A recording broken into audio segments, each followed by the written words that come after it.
What's up, IDP Army?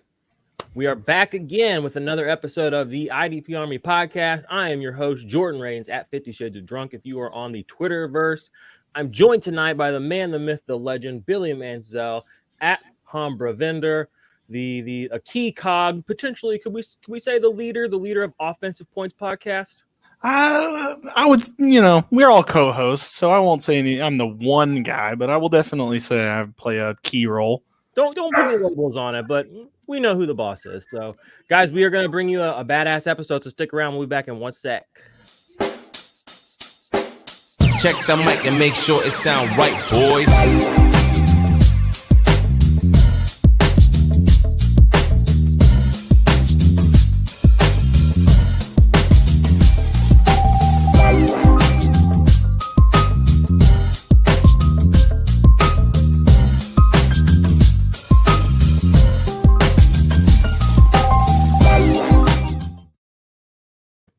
We are back, and we are going to talk about some of our notes from week 1 of training camp. There was a big event all day long on NFL Network. If you watched that, you've been paying attention. We had some big news. I'm just going to rattle off a couple of things big news-wise. Nick Chubb got paid, extended 3 years, $36.6 million, $20 million guaranteed for who some call the best running back in football right now. Trey Lance was out there balling today. No surprise to anyone who pays any real attention. But, I hope you have him in your super flex leagues. We'll talk about that in a second. Devontae Freeman, washed, unwashed, doesn't matter. He's now on the Saints as a backup running back, I assume. Heard some good things about Noah Fant coming out of camp. Brett Hundley got signed with the Colts because Carson Wentz hurt his little foot. Billy, what are you excited about or not excited about? We have so much coming at us today. The thing I'm not excited about, that would be Sam Darnold. He needs to improve, especially for those Terrace Marshall truthers out there. And I know there are many, so I really need him to start stepping it up. And saw your boy Jameis getting QB1 reps today. I was pretty excited to see that too. That was another good one.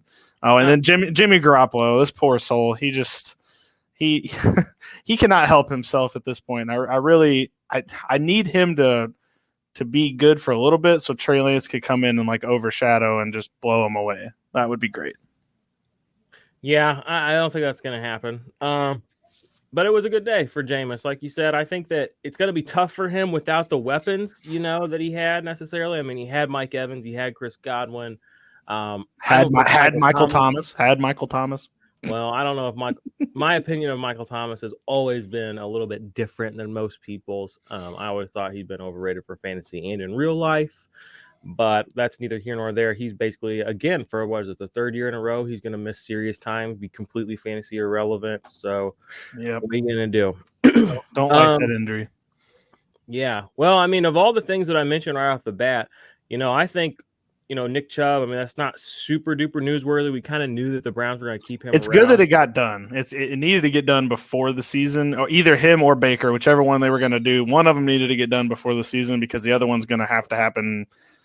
Whatever happens this season is going to lead to whatever, the other one getting paid, which will be Baker in this case if it's a good season.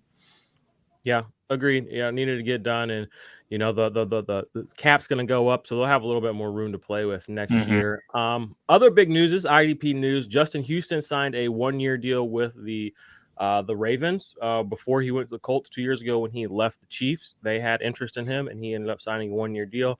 I've seen some people already say that he's going to be irrelevant for fantasy. These people are they don't give you any real reason or context. It's the dumbest thing I've ever heard. They say, he'll just play 600-ish snaps, and that won't make him fantasy relevant. He's played basically 650 snaps every year the past 3 years, and he's been very fantasy relevant. Maybe not super elite, but 2 years ago, he finished as a top 12 defensive lineman, playing like 650 snaps. The year before that, he was top 12, had like 11 sacks, played like 700 snaps. He gets tackles for loss. He's a disruptive player. Those people, they're just talking out of their ass straight up and down, in my opinion. Even if he rotates in and out, that's all he's ever done. The last three seasons, he's been a rotational defensive end. He's been fantasy relevant. So I think he's a big boon to that pass rush. What are your thoughts on that? I mean, I think this might be like like Yannick Ngakoue fatigue, because he signed there last year, and everybody was like, well, he's going to be definitely fantasy relevant. Let me try to make him, and then he had a middling year, nothing spectacular. So I think it was more of just like people are like, oh, here we go again, another supposed big signing that wants to make a Super Bowl run with him. And I think people are just like, well, he's going to become irrelevant because that's what happened to Yannick last year. Yeah. Even though they're not related at all. Yeah. And he wasn't, I mean, Yannick has always been, the way these guys score, it is very boom bust. Yannick's not a stat sheet stuffer with the tackles. Justin Houston has not been in recent times either, but they do get the sack. So they have the boom weeks. So I think the idea that he's not going to be fantasy relevant, that's just complete and total noise. Ignore that. He's a 0 DL target. You can play him, play matchups with him. He's going to do what he does pretty much every year. He'll get 7 to 11 sacks. He'll probably play 600 to 700 snaps, and he'll be very fantasy relevant. Fun fact, actually, I was researching this earlier for the people who want to know the truth about this situation. If you go look, Carl Lawson last year, who everybody in the IDP community besides myself is like obsessed with, he plays over 100 more snaps than Justin Houston last year for the Colts. Over 100 more. He scored less fantasy points than Justin Houston last year. Those are just the facts. So if anyone's telling you that Justin Houston's washed and he can't do anything, and then with this next breath, they're telling you that Carl Lawson's the next big thing in IDP, and they say, oh, he's the next coming. He'll play the Nick Bosa role. He's going to get 700 plus snaps. Nick Bosa played, he played 700 snaps last year. Yeah. Over 700 snaps last year, and he was barely fantasy relevant. He was less fantasy relevant than Justin Houston, who played fewer snaps than him. So just be careful who you listen to out there in the fantasy world. You can sound as smart as you want, but make sure that these people are actually giving you the numbers, giving you what's actually underlying their thought processes in a points fashion, not in a pontificating, this player is good or bad at football methodology. That doesn't help me in fucking fantasy football. I didn't know how this player scores. I didn't know what this player is capable of doing. I didn't know what he's capable of doing on a per snap basis, on a per week basis. I didn't know his skill set. Am I expecting 40 tackles from this guy? Am I expecting 50, 60, 70? I have to know these things to know how to categorize them. And these people, some of these people just talk and talk and talk. They don't tell you anything. Right. So. That's exactly it. And that's part of the problem that we're trying to stamp out. Amen, brother. Amen. And I mean, you can take that to the bank. Go look it up. I mean, those are just the numbies. All right. Go look at them. So Justin Houston is going to be fantasy relevant this year. What else do we need to cover before we kind of maybe start segueing into our rookie situation? Because we are going to talk about rookies tonight, what we're expecting from the wide receivers, what we're kind of thinking for the quarterbacks, running back situations, as well as the defense. There have been some developments. The thought pieces are coming out, but the camp notebooks are out too, and people are seeing things and they're letting us know what's up. So any other camp stuff that came out today or the last couple of days that interest you? The only other one that I saw today that interests me on defense was the Arizona Cardinals are coming up with a package where it's Isaiah Simmons, Zaven Collins, and Jordan Hicks all on the field at the same time, which interests me from somebody who has shares of a couple of those guys. If that is a package that they're willing to actually use a couple times a game, it could make them all relevant. Like all of them, they could all eat, as they say. It doesn't have to be one or the other, as we're kind of trying to decipher right now between the three of who is the relevant one. Maybe they could all find their way into something, I saw an interesting note about that today and thought that was something. In other news, if you guys have watched the channel, I put out a video a few weeks ago, also on our TikTok, kind of making fun of the last Denzel Mims truthers out there. They're out there. I mean, at least they were even a month or two ago. I was kind of getting slandered for not believing and not having enough faith. And, well, the upside's there, blah, blah, blah. I even saw something the other day from somebody that I respect in the fantasy community saying he's a buy low. No, he's not. He's total fucking garbage. He's nothing. He's nothing for this year. No, they're like, oh, you can't get him for a third or a fourth. Fuck, I would be so stoked to get anything for him. He's a waiver wire guy. Yes, 100%. And he's a perfect example of a late draft season riser last year. I didn't even hear the name of Denzel Mims until March last year. And Yeah, I think he was hurt or something like that, which stinks because I really loved him in college. When he was at Baylor, I really enjoyed watching him play football. But yeah, when he got to the Jets, maybe he needs a fresh change of scenery. I don't know. But for the Jets, yeah, it's a black hole, and he's going to get trapped outside of it. Yeah, and I've been seeing people. I mean, it's just people like he did okay for a rookie. No, he didn't. I mean, he did so freaking terrible. It's like, what? I don't understand what you're talking about. The guy had 350 yards, 23 receptions. That's good. That's like less than, he played 11 games. That's like 2 a game. Not good. There's some guys headed there this year for wide receivers, and I think people need to pay attention. Brace themselves. We're getting to it. We're gonna get. I know. I'm just saying, people need to brace themselves because there's Denzel Mims this year too. Oh, there's more Denzel Mimses. Ooh, I always love me a good old Denzel Mimsy. All right, let me see if there's anything else super important. Your typical Sammy Watkins looking great in camp. Reports are coming out. Yeah, I saw that. It was great. What are you gonna do?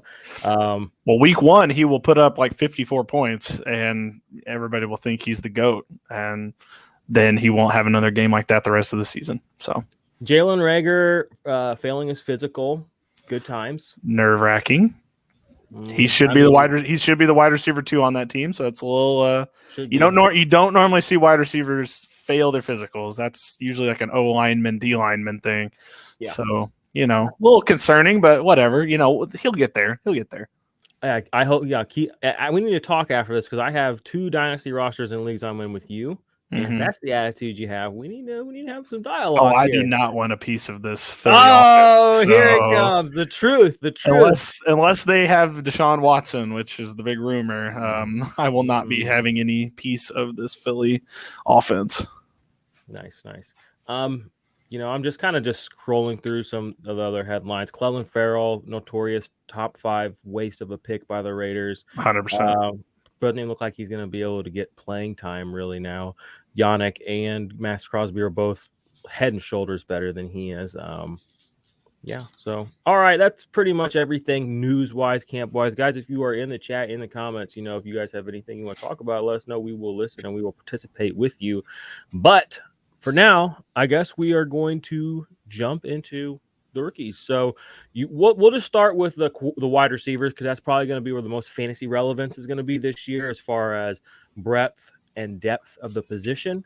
So we're gonna go diamond mining tonight. That's what we're going to do here. Yes.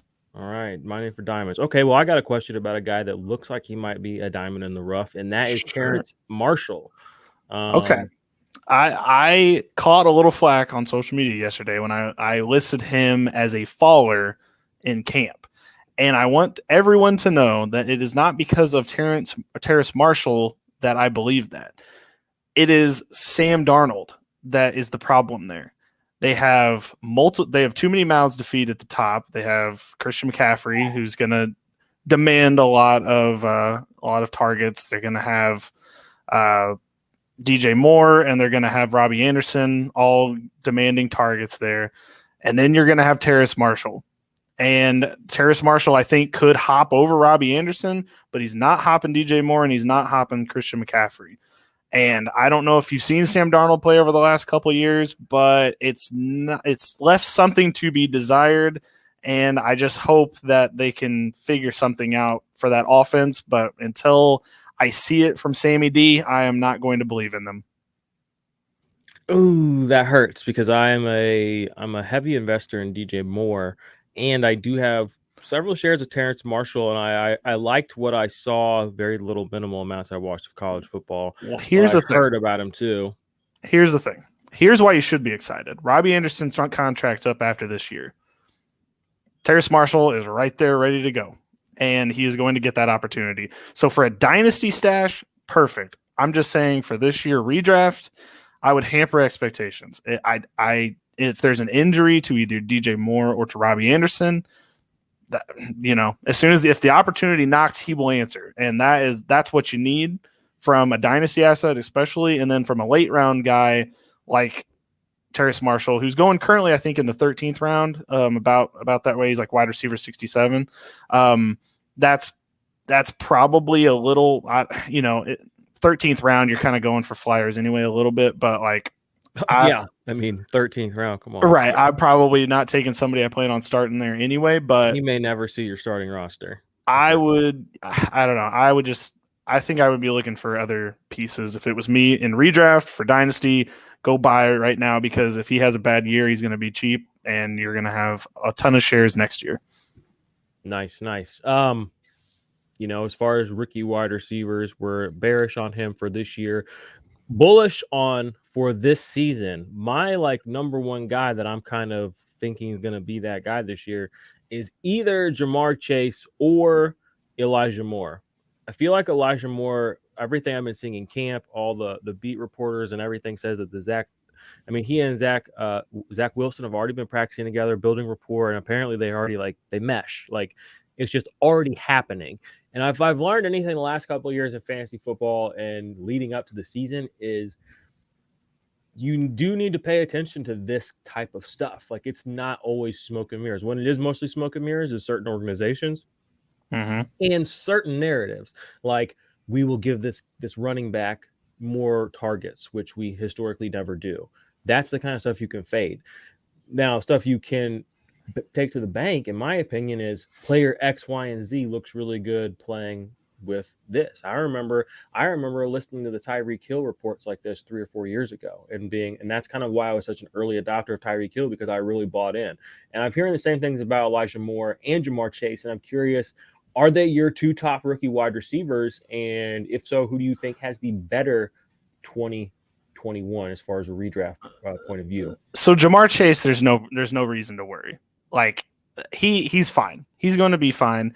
I'm a lot of what I've seen from camp so far is it seems like Joe Burrow is favoring T. Higgins actually over him, which is a smidge interesting. But I mean, then again, we're 4 days into camp. Everyone, I know, don't freak out. If Josh was here, he would be like, "It's camp news, dude. Doesn't mean anything." Yeah, I get it. But it seems like he's favoring T. Higgins currently, and that doesn't concern me because I think Jamar Chase is going to end up being fine. I think it more bodes well for T. Higgins owners that are worried that they got Jamar Chase and that he's going to be overshadowed, or T. Higgins is going to be overshadowed. I think you're going to be fine. I think both of them are going to be relevant. They don't really have a tight end that's going to demand a lot, so Tyler Boyd will probably work out of the slot in that kind of capacity, and then you've got those two on the outside. I think both of them are going to be relevant. And as far as Elijah Moore, that is the most exciting guy for me right now, because I think he's going to be the number one. I mean, right now it's Corey Davis, quote unquote, but even Corey Davis is saying Elijah Moore looks like he's NFL ready. He looks like a leader already on the field in training camp. A rookie right now is looking that way. You don't hear that kind of stuff. Terry McLaurin vibes. Yes, when you hear that kind of stuff, you should perk up a little bit, because that means something for me. And so Elijah Moore will be that's probably going to be one of my top targets this year. And then right after that would be Jamar Chase. But Jamar Chase is going in the 3rd round right now in ADP. So in redraft, yeah, wide receiver 21. He's getting a little high for my liking. Unreal. In the 3rd round, there's so many guys that have already proven it. Exactly. T. Higgins is going behind him. Chase Claypool is going behind him. That's the dynasty Devi world leaking in and overly 100%. Influencing the early part of the season, maybe. And that's what I think it is as well. Same thing. Okay, cool. He seems like he's a good candidate to kind of fade right now in redraft, especially at that kind of ADP. Do you want to hear my biggest fade? Yeah. Jalen Waddle. Sell it right now. Sell everything. Do not have Jalen Waddle on your roster.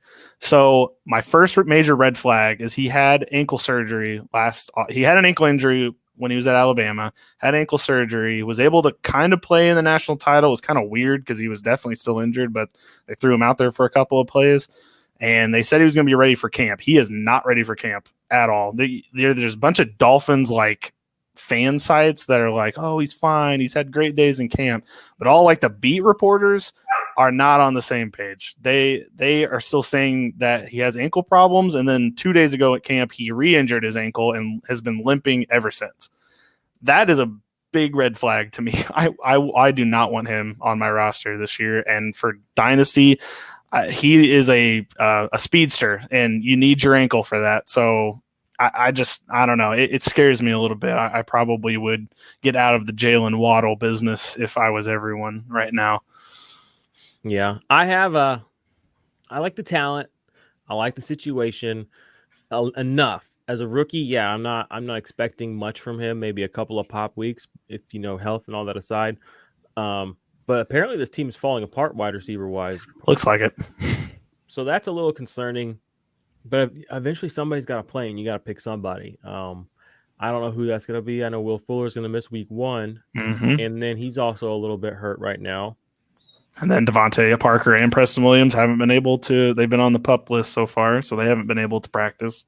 So maybe be aware of these situations, y'all. I would be looking to add Lynn Bowden. I would be very curious about him. I have him on several teams. He was not playable last year. There were several weeks that I slotted in Lynn Bowden, and I felt it was good. It was not a negative thing. It was a net positive. So I'll be looking for him. Myles Gaskin. This is good. This is arrows up for those guys because there's continuity there. Mike Gesicki. Anyone that has any sort of continuity with this offense that is healthy is who I'm going to be looking at. Just follow the ankle. Just follow the ankle, and you need to hear the reports of the ankle. That's literally going to be a big problem if we're in August still talking about this ankle. I mean, August starts tomorrow, but if we're still talking about it in 2 weeks about him limping around camp or having a boot on his foot or something, don't like that. No, do not like that. He's going in the 8th round right now, by the way. So people are excited, and I just need to. I think that we're maybe. I'm still not a big rookie wide receiver and redraft guy. It's just I know that the last couple of years it's worked out, especially last year. But as much as it does hit, it doesn't. I mean, as many places as I had Claypool, and who else? Jefferson.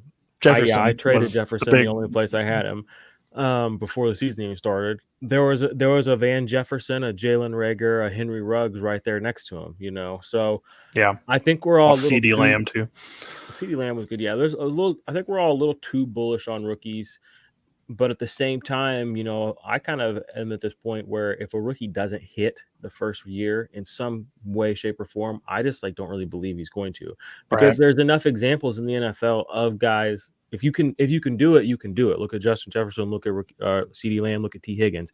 If you're good enough, it pretty much shows up immediately in the NFL anymore.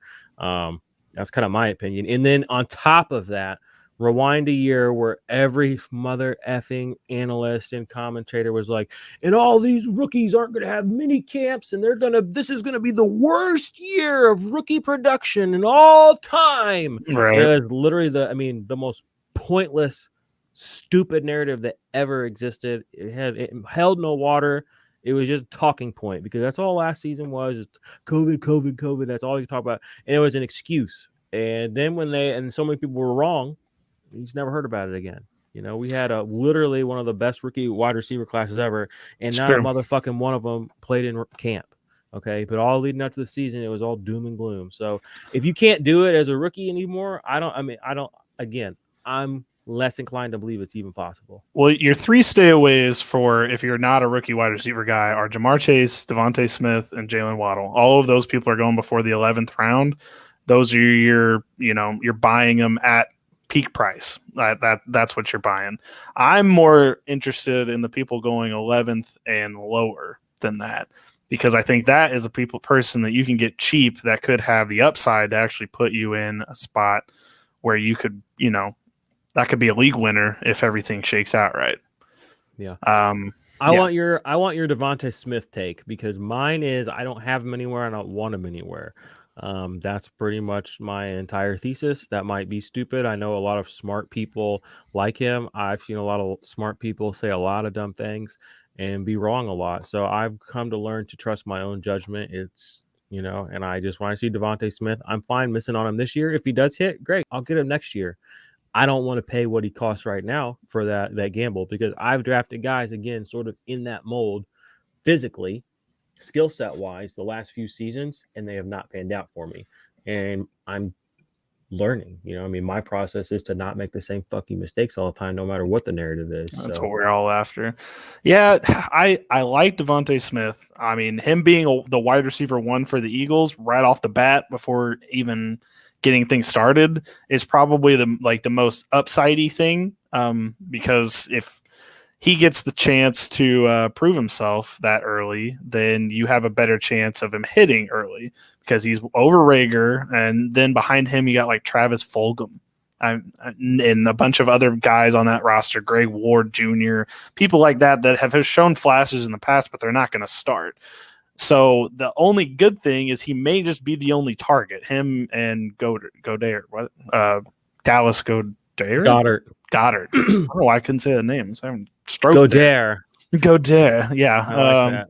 Right. Or and Zach Ertz possibly, because apparently they just won't trade him. I don't understand that at all. Fair.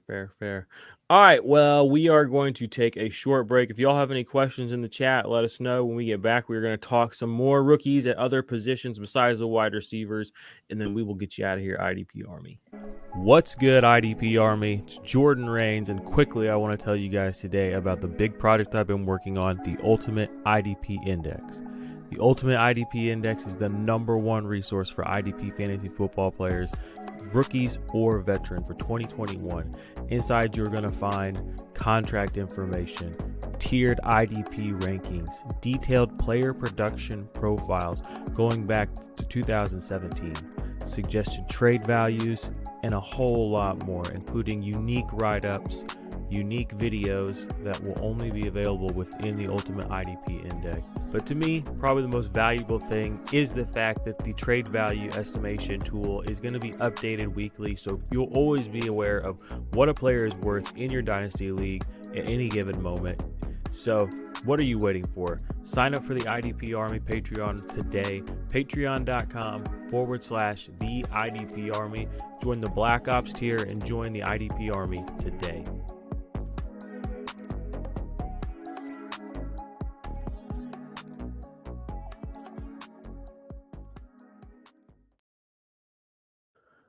We are back. Shout out to our Patreons over there. Go to patreon.com/the IDP Army. Get in the Black Ops tier and get in the Ultimate IDP Index, because it's a living, breathing document. It's got everything you need to become basically a pro at IDP just off the bat. There's no product like it in circulation. None of these other fantasy websites, no shade at them, but they just don't have what we've got over here. Straight up and down, I promise you that.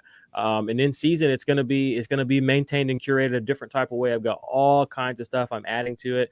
I'll give you guys just a little teaser of some of the things that are gonna come.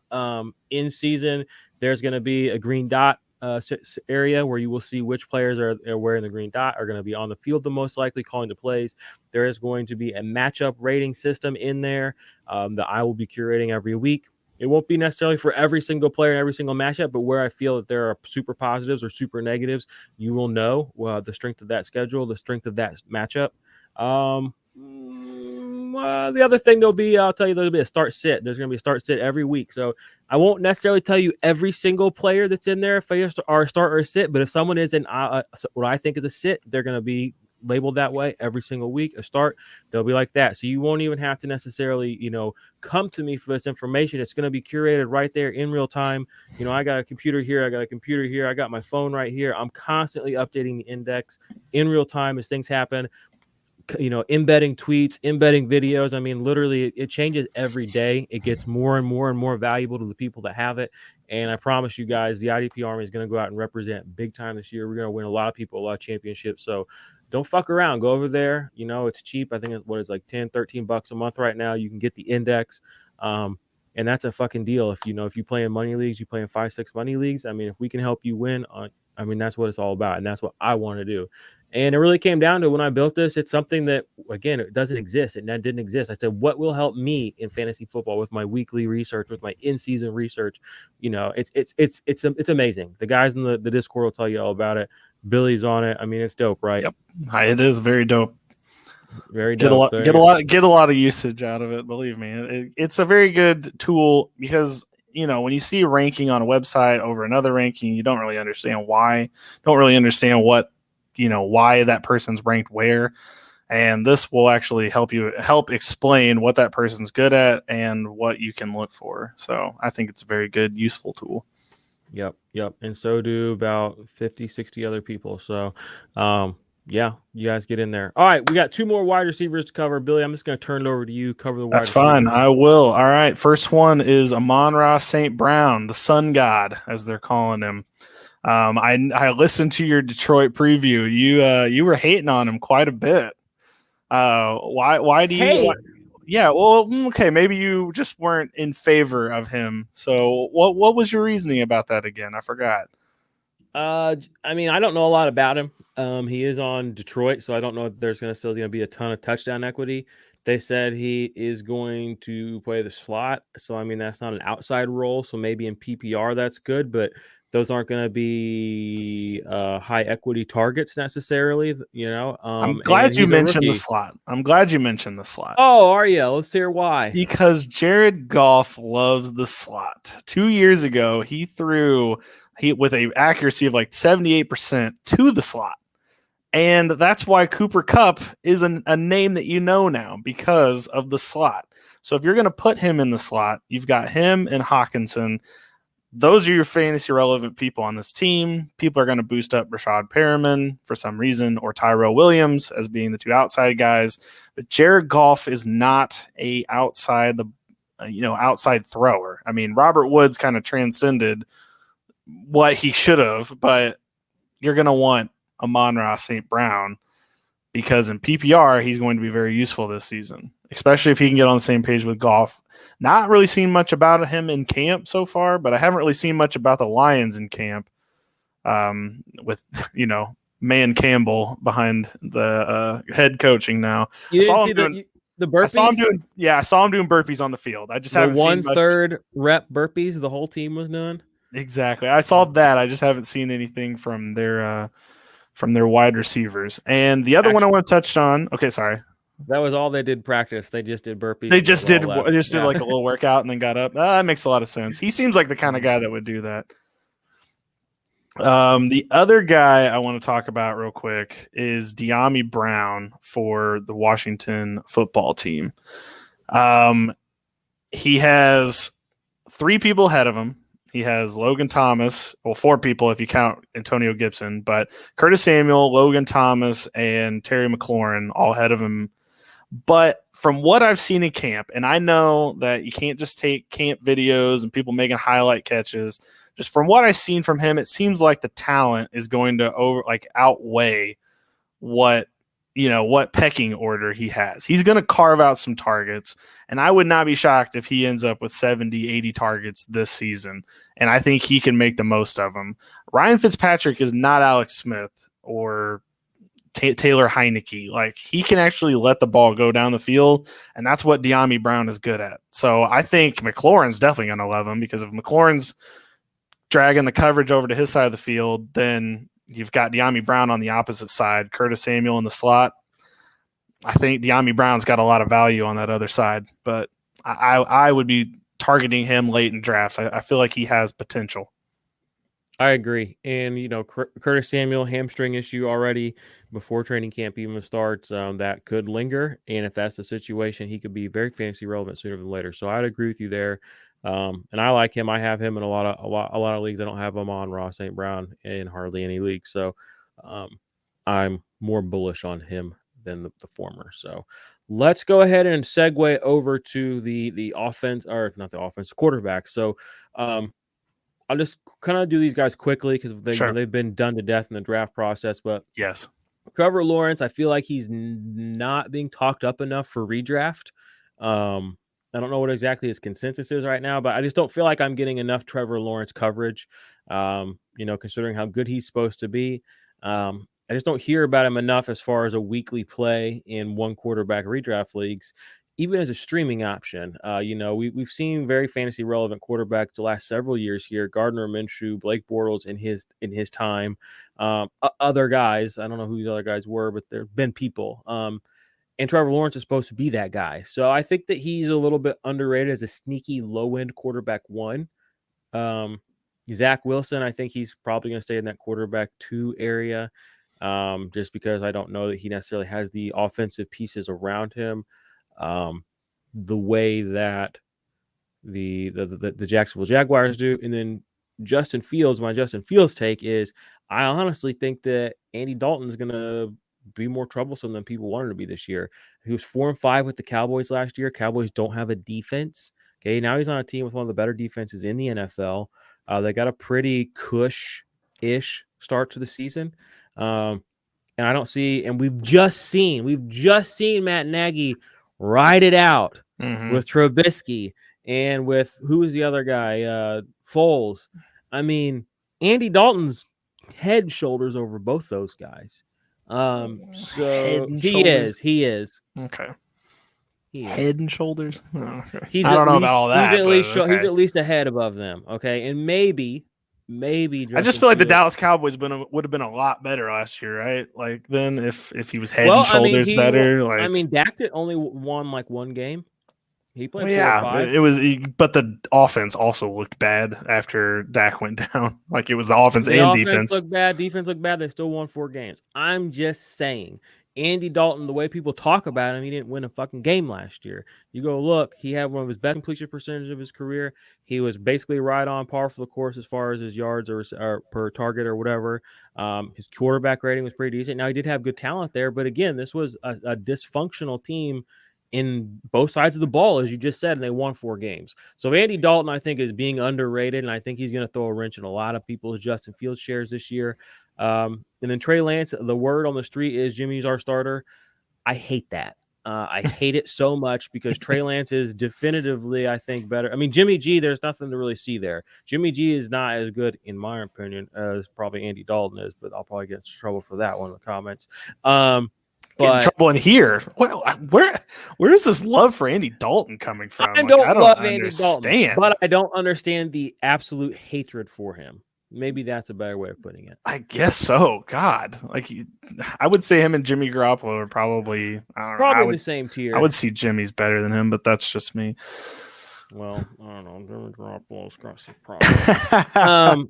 But anyway, it doesn't make sense to me that they would draft Trey Lance number 3 overall. You have to think that they want to install an offense based around his skill set, which is 100%. not Jimmy Garoppolo's skill set. So it really bothers me to think that Kyle Shanahan, who's supposed to be smart, is going to waste a year implementing this system or running his old system.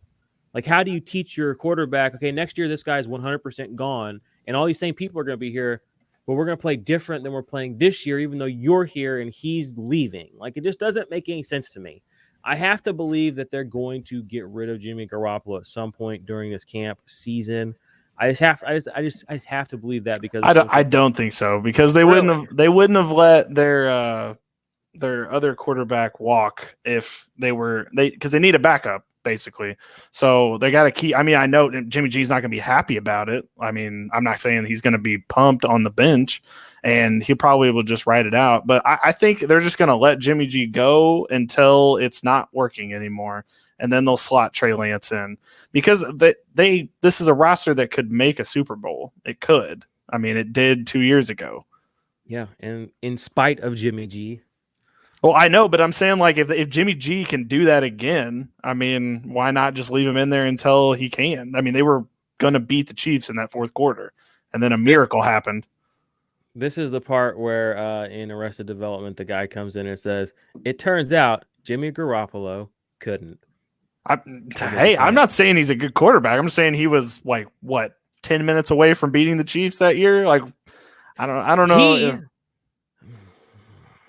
He couldn't complete the throws that mattered. When it came down to it, he couldn't do it. He doesn't have what it takes. He's a system quarterback. He's just, I'm not saying you're wrong. I'm not saying you're wrong. I'm saying that they will not take him out if they're like 6-0. They're not going to put Trey Lance in for no reason. There's no reason to do that. And the scary part is they could be 6-0 because their schedule's so buttery. Yeah. I that's the thing I don't understand. I get what you're saying, but I'm saying that Kyle Shanahan's not going to take him out if they're 6-0. Fair. But the thing is, if they're not 6-0, you're right. We will definitively know that it's Jimmy Garoppolo's fault because everybody else is pretty much tightened up. Right. Can I go back? Can I go back to your Bears take real quick? Just for a second? because I figure I'm probably gonna get ripped apart for this one. But go ahead. No, Justin Fields will be in week 2. The Bears play the Rams week 1. Andy Dalton's not going to look good in that game. It's not going to be. He's going to get snapped in half like a folding chair when Aaron Donald and the boys go and take him down. Who are the boys? Tell me about the boys. They're secondary. Who? All the I don't know, Jalen Ramsey. Yeah, exactly. That's it. All the boys. All the boys. Give me a break. So you think the Rams have a bad defense now? Is that what this is? No, I didn't say that. I'm just saying again. Here's this narrative where I love this take that Andy Dalton's going to outsmart minutes the Rams of the game. defense. Andy Dalton is just throwing interceptions, screaming, running around for his life because guess what? Oh, Aaron Donald, the best player in the NFL, is playing against him. You don't think they are going to prepare for that? You don't think Andy Dalton's been in the league 7, 8, 9 years? He's played against Aaron Donald how many times? He's never won a playoff game. He's not scared of Aaron Donald. Get out of here. Well, as soon as he wins a playoff game, we'll talk about it. But Andy Dalton, I believe in you. Wow, this is the weirdest hill to die on right here. I cannot dying on it. I cannot believe we've made it to this point in time. But yeah, if Nagy, if here's the thing, if Justin Fields isn't in about midway through the season, there's no way Nagy is keeping his job because that team's not going to be good. They got to get him in there and they got to get him playing. If they're just middling 3-4 with Andy Dalton, like that, Nagy can only have so many chances here. Like that's the thing. So he's going to be fighting for his job. Yeah, I mean, I know it's your opinion, but your opinion's wrong. Yo, you don't even know what stupid is. It's about to get all stupid up in here.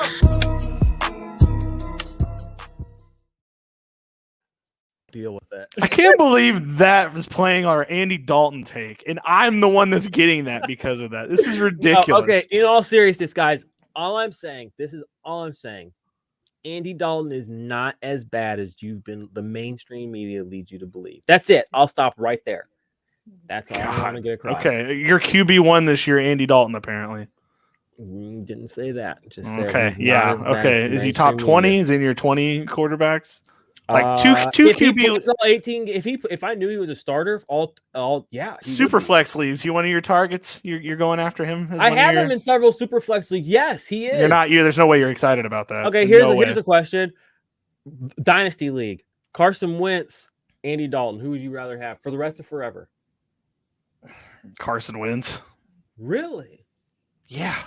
What are we talking about here? I mean, he's got an injury now, so maybe that I don't. I'll have to see how bad that is because he's got to get an MRI. But no, in Nagy's system, like I see in our chat, Nagy needs a mobile quarterback. That's exactly it. That's exactly right. I just think that's interesting because Andy Dalton has been a starter in the NFL for 10 years, basically 9 years, and you would rather not have him over Carson Wentz, a guy who looks like he's on the way out of the NFL. Andy Dalton should be out. That's the thing. Curious. Andy Dalton was a backup in Dallas. Like he wasn't playing. No, you're right. But that's because what are we talking about? I cannot believe this is where we're at. Yeah, right now. this is the end. This is the Andy Dalton show. Let me move back to two ago to Trevor Lawrence. Why QB1's a little strong, right? Like QB1. You don't think a back end QB1 is possible? I think that a team with all new players on it is not going to produce a QB1. No. Look at the other than Laviska for a while. Okay. Laviska's other than Chark and while. Laviska Shenault, and if you want to count James Robinson, they've only been there a year, so it's other than Chark. Shots fired. If I want to count James Robinson, yeah. Yeah, Laviska Shenault and James Robinson have only been there 1 year, and Marvin Jones and Travis Etienne. This will be their first year. So with Trevor Lawrence being there for the first year. And then whatever tight end they want to throw out there, it could be Tebow. We don't know. It's going to be their first year. It's too much new. New is not always better in this case. I think there's going to be some growing pains, and it's going to take him a minute to get going. Will he eventually? Probably. But I don't. QB1 might be a little strong. I think he's like probably 17, 18. That's probably peak Trevor Lawrence. All right. That's the Trevor Lawrence take. Any of the other For sure. rookie quarterbacks you want to hit on before we jump into the? I All don't. right, I like Zach Wilson, but the Jets have burned me so many times. I need to see it before I believe it. I'll give you my quick rookie running back takes. One, Najee Harris. Yep. Najee Harris is going to be probably a running back one. I think it's kind of funny that his ADP is like in the back of the second round, but you look back at other first round rookie running backs. Now, granted, these guys were much higher drafted. That's what I was about to say that, but keep going. But you still look at Zeke and Fournette. They were top 5 picks in redraft that year. Najee Harris is just as maybe not just as skilled, but he's the top guy in this class, and you can get him at the back of the second. Just in a year-over-year comparison, that's a good deal. It was a bad running back class. I hate to tell you that. Yeah, but he was in a good running back class. Najee Harris still would have been a good running back, I think. Probably. I don't want to hold that against him. I do not want him in redraft. That O-line scares me, and they've already started hedging their bets, saying there's going to be growing pains. Who cares? I think he's going to get 350 touches, and I don't care what his O-line's like. The only thing that he's got going for him is that he is stronger than the defensive line, some defensive linemen. That's the only thing I've seen good from camp is that the O-line's so bad that he has just had to go straight up against D linemen, and he's had a chance. That's the only thing that I'm excited to see about for him, but the O-line just scares the shit out of me, so. Yeah. My second take is that Trey Sermon is the RB2 in 2021 from this class. If you go back and look at what Shanahan has done when he has had his guy, Alfred Morris, Devontae Freeman, and Carlos Hyde are the 3 people I want you to look at. Jag, okay? All 3 of them have been RB1s when Kyle Shanahan has had them. They were prototypical size, and he used them that way. They each got, Carlos Hyde had like 70 targets that year. Devontae Freeman had 90-some. I don't know how many Alfred Morris had, but I know he had like 1,400 rushing yards. They get rushing yards. They get targets when he has that guy. Now, the recency bias in the fantasy community, especially the fantasy analyst community, these people have been analysts for 2-3 years. All they see is Matt Breida, Raheem Mostert, they see Jeff Wilson, JaMychal Hasty. They see a fucking train wreck mess, Tevin Coleman. That's what they see. They don't remember that when Kyle Shanahan had the luxury of having a guy who could handle the workload, he gave him that workload, okay? Trey Sermon's that guy. Raheem Mostert he's had one 100-yard rushing game in the NFL. He's been in the NFL 5 years. Guess what team he's been on for 5 years? The San Francisco 49ers with Kyle Shanahan. He was on 2 teams his rookie year, but he was on San Francisco at the end of that year. He's been there the whole time. He only got his first starts last season, okay? He's a perennial backup that was forced to play and a starter because Jerick McKinnon was coming back. Someone in the comments said blocking. But these are just the facts, bro. Go look. And he made Devontae Freeman, a guy who's basically washed when he wasn't with Kyle Shanahan, the RB1, and then an RB6 the next season. In that second season, when he was RB6, when Kyle Shanahan was his offensive coordinator, Tevin Coleman was RB18. That's the role that Raheem Mostert will play. He will be the Tevin Coleman to the lead back. Devontae, and there's no one stopping this. Raheem Mostert is not going to stop Trey Sermon. Now, I cannot, and that's why he's number 2 for me. You look past that, Javonte Williams, people are so crazy. Melvin Gordon's there. Just don't overlook Melvin Gordon. And then you go past that, the next guy, ETN, I think he will be used. He will be fantasy relevant, but he's not going to get the workload. And we have Urban Meyer, and we just said, this offense, you don't have faith that Trevor Lawrence is going to be a top quarterback. Then you can't believe that this offense is going to be getting near the goal line enough times for there to be enough touchdown equity unless you expect a PPR. He might be all right. ETN. He'll be all right. I'm not saying he won't be all right, but I'm saying if I'm ranking them this year, it's Najee Harris, and you can look at our rankings on IDPArmy.com. It's Najee Harris, Trey Sermon, and I think Trey Sermon has legitimate RB1 upside. I've got him at RB15 right now, which is way above ECR. But I believe strongly in this, and I'm going to put my chips down where they are because I believe I've seen RB15 overall. That's where I've got him. Wow, okay. His ECR is like RB37. That's Man, my screen's feeling hot. A little bit.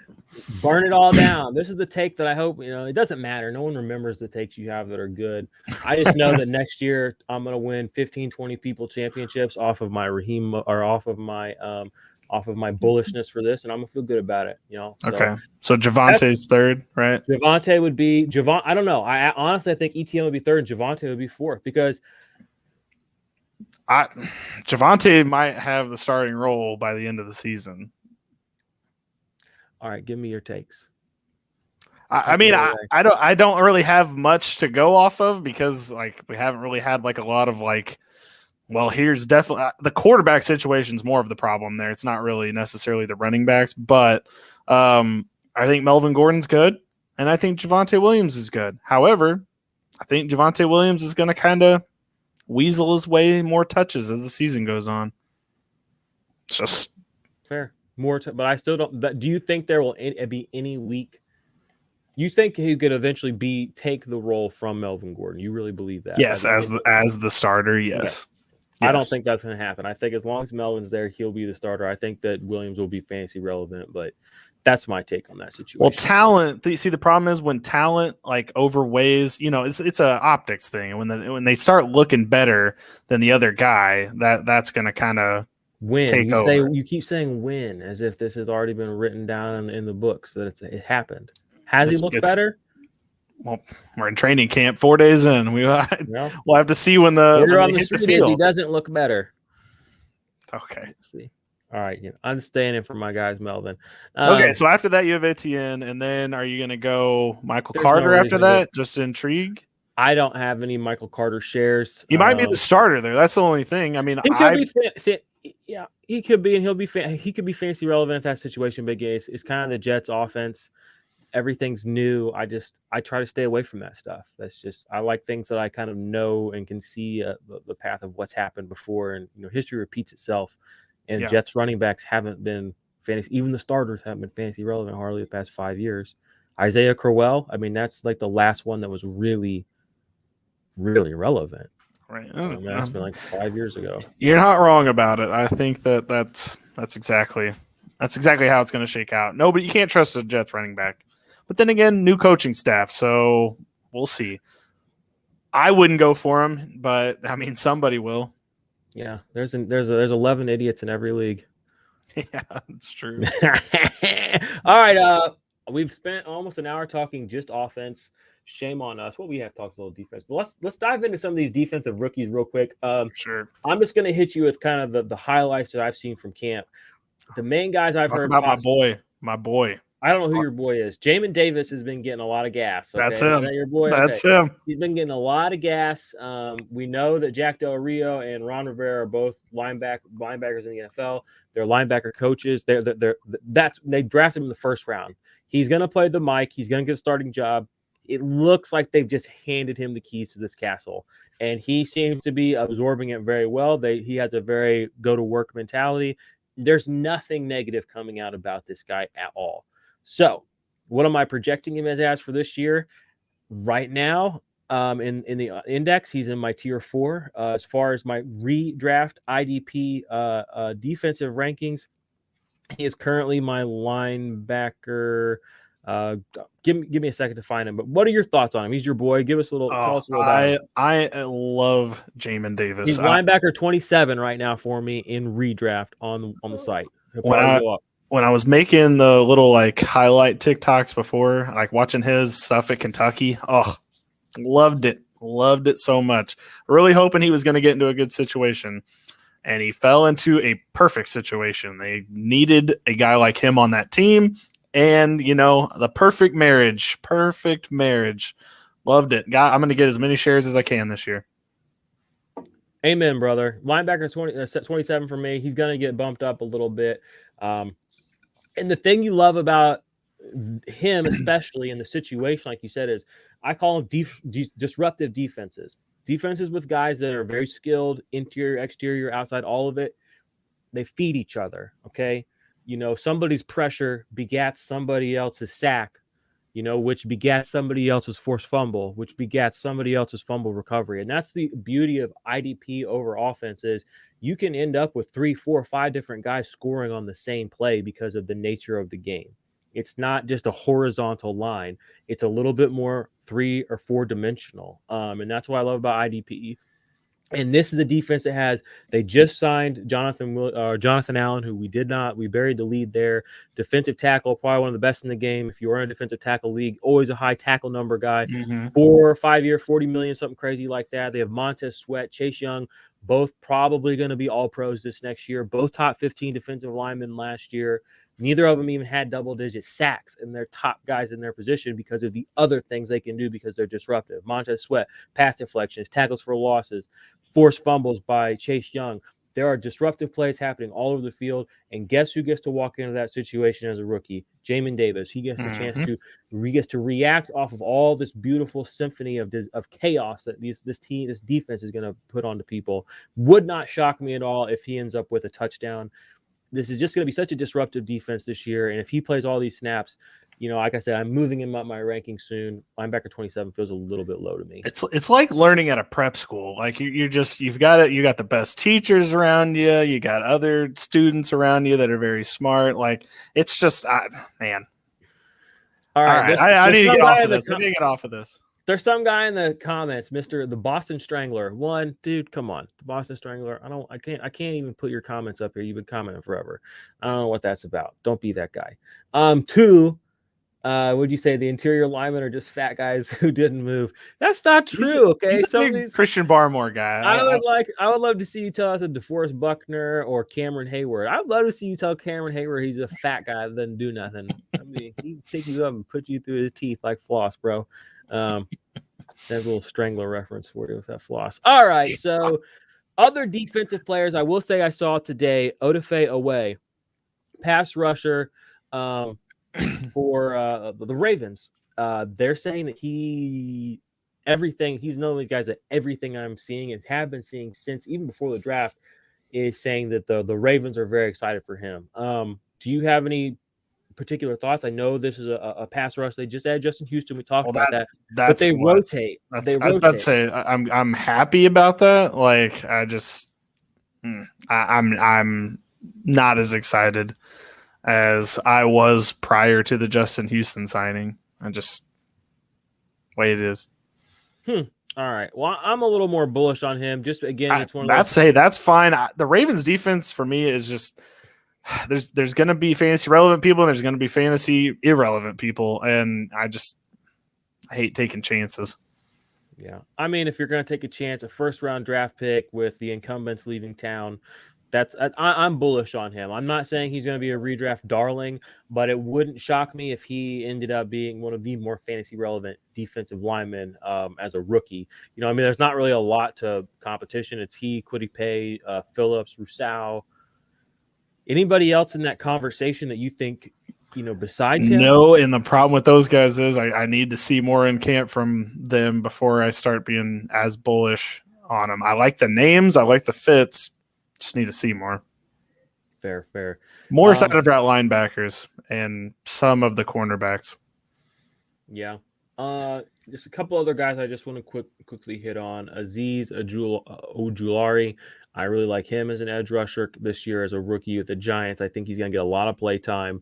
I think he'll easily push past 600-700 snaps, which is kind of where you start being fantasy relevant. And the Giants defense, another defense, maybe not as disruptive as some other defenses, but they are a good defense, which means they can stop drives and which means that they do have disruptive players. So that's a net positive for him. And last rookie that I really want to talk about, and we're probably getting in trouble because we didn't want to say anything about Micah Parsons. I'll defer to you if you want to say anything about him. But I think Nick Bolton we need to be careful of. Not that I don't like him, but Kansas City linebackers, we've just seen it year over year, where even the ones that are relevant aren't really that relevant. No matter where they were drafted, it's just not been a productive defense for linebackers for a long time. And so I think you're playing with your life and you're playing with your season if you're going to draft him as a rookie expecting much out of him. So there's a cautionary word on Nick Bolton. 100%. And yeah, if Josh was here, that's exactly what he would be saying. He does not like Kansas City linebackers. And I mean, honestly, we still got to see what Willie Gay's got in him because I drafted him in the first round last year, right? And he hasn't even shown showing what his full capacity is. But if you do want to talk about Parsons, how do you think that's going to shake out? Who's going to lose the playing time there? Oh, I think Leighton Vander Esch does. But like, I feel like you say that, but then things that you read are different. People live in this world. They live in this world where Leighton Vander Esch is really good at football. And it's not a real world. That's not the real world. He's just. So the fact that he was injured last year and just wasn't the same, like that doesn't bother you at all. I thought you're just like the same. All right, LVE's out.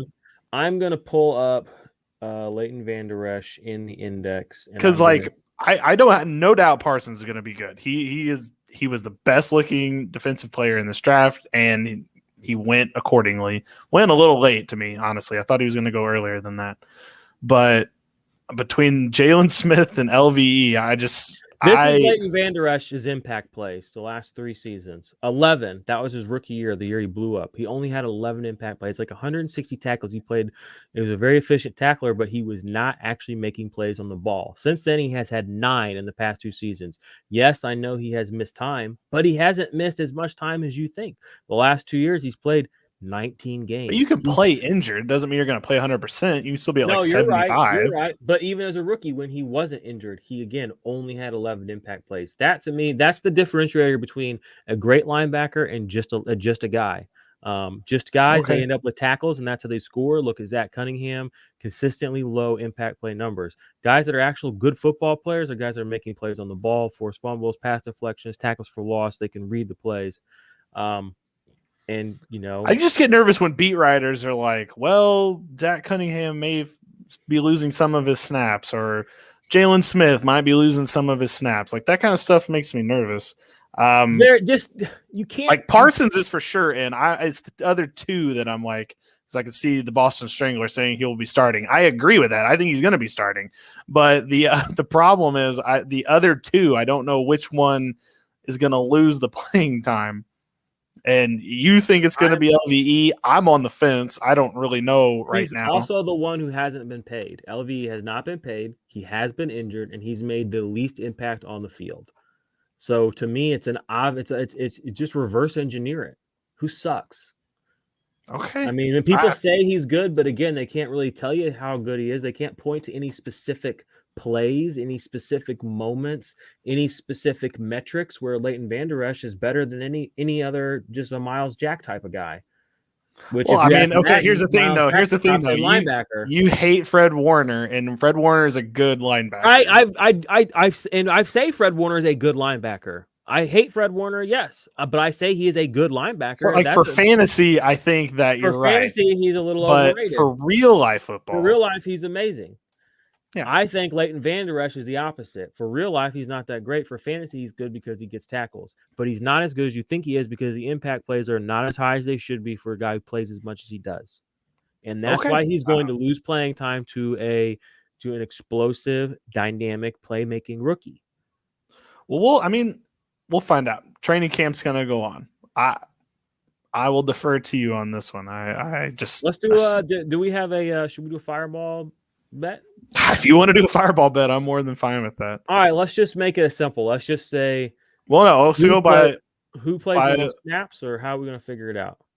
Yeah, who plays the most snaps this season between Jalen Smith and LVE? Okay, and we'll. Jalen Smith. I thought we were talking Micah Parsons.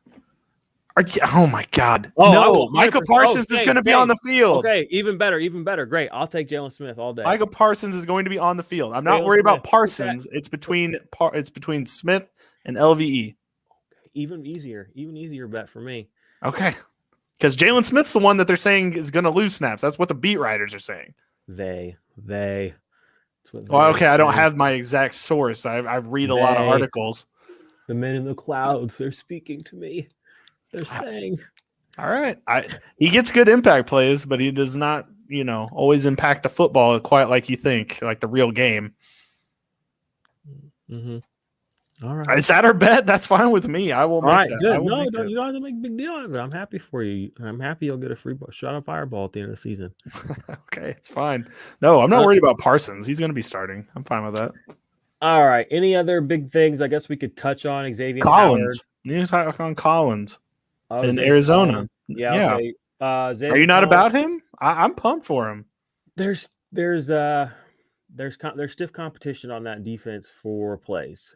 There is, but don't you think he can overcome it? No.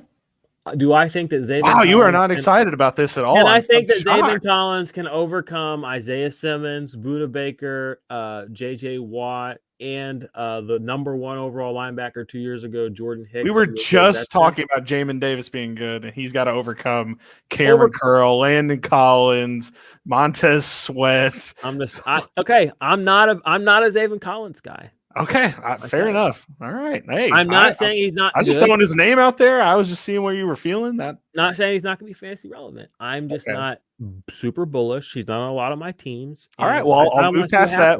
What are your thoughts on the Joker, Jeremiah Owusu-Koramoah? I think he's going to be fantasy relevant. The Browns have been. Well, he's on the COVID list right now, so he hasn't played. Is that concerning to you at all?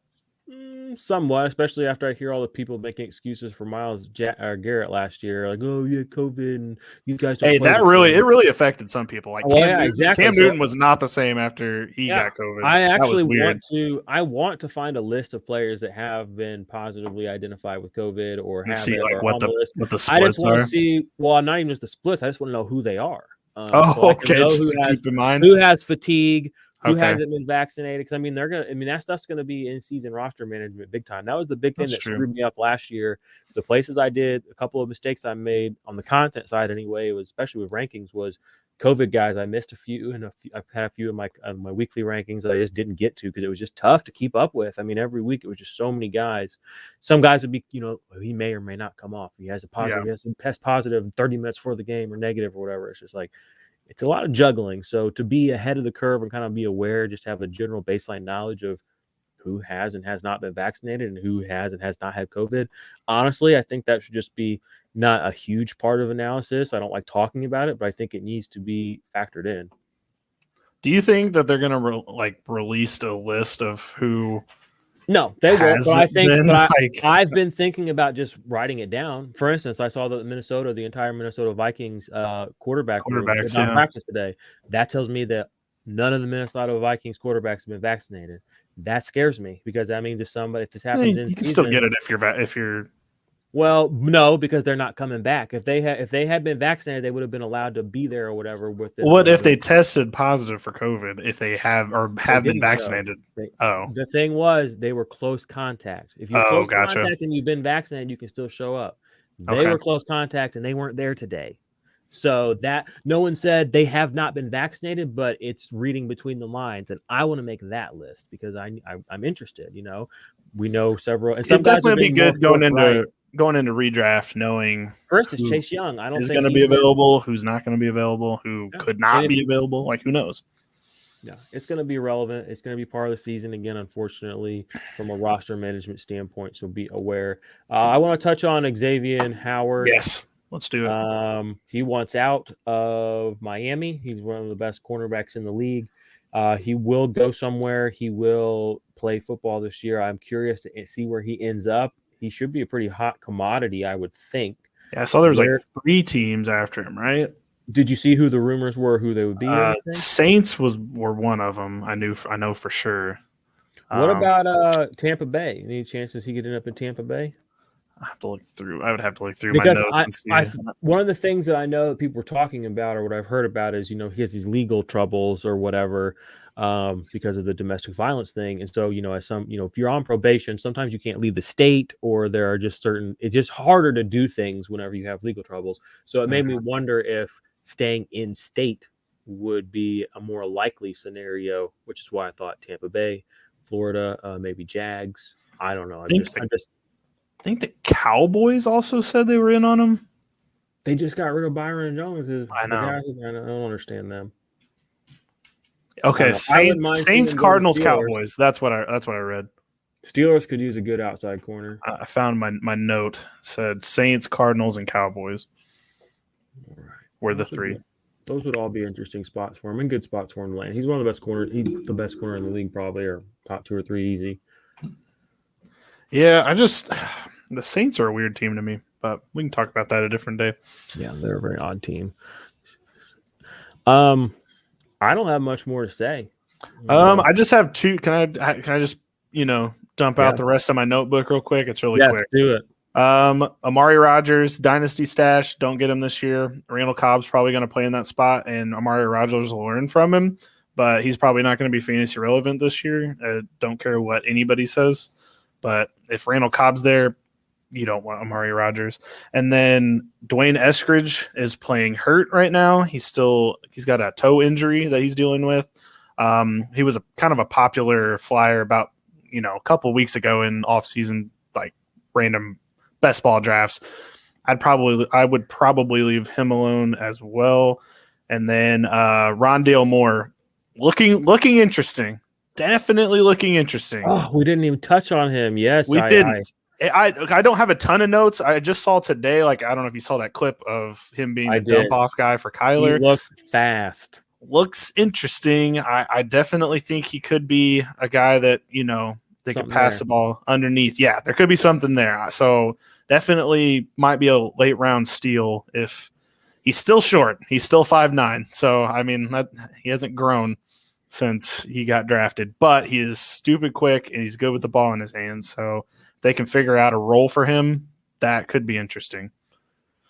Also, did you see the note that Chase Edmonds has gained weight but also slimmed down at the same time?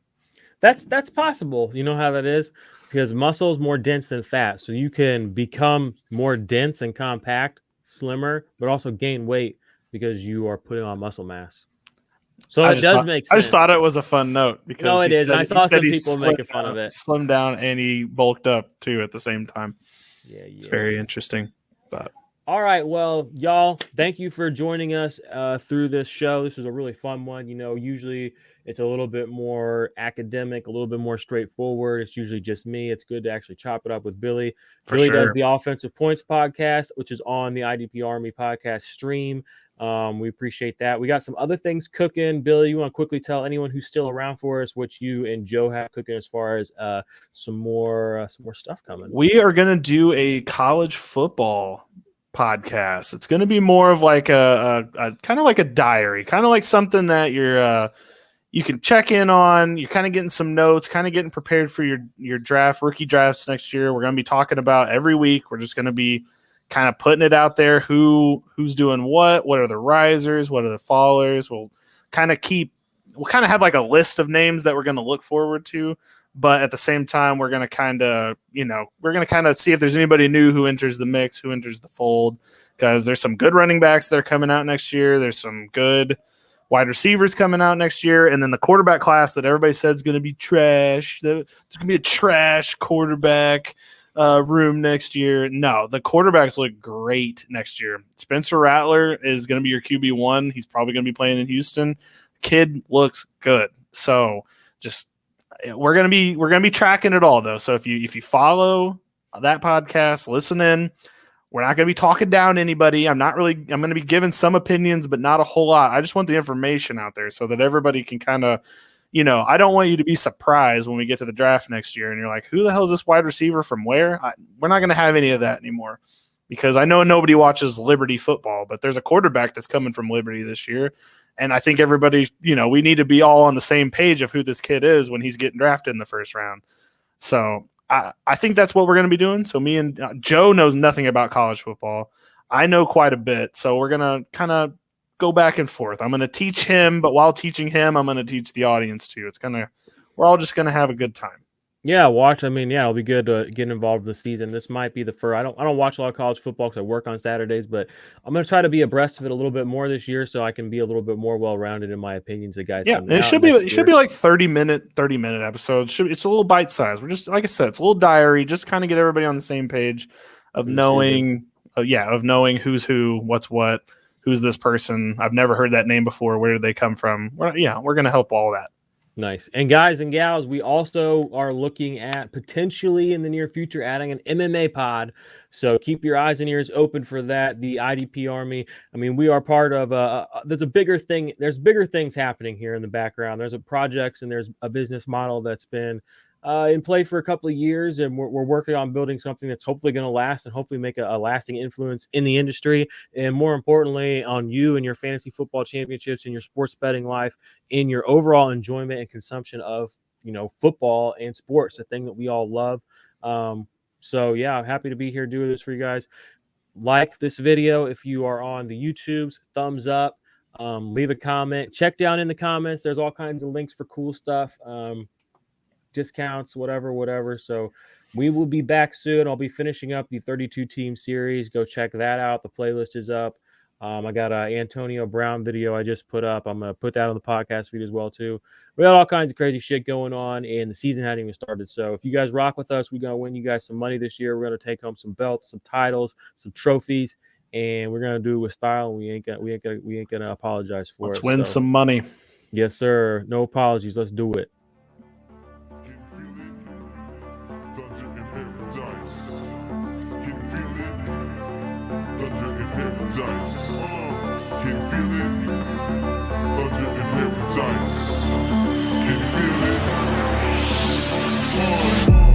Let the rain hit the sand. Build a house on a rock, got a plan.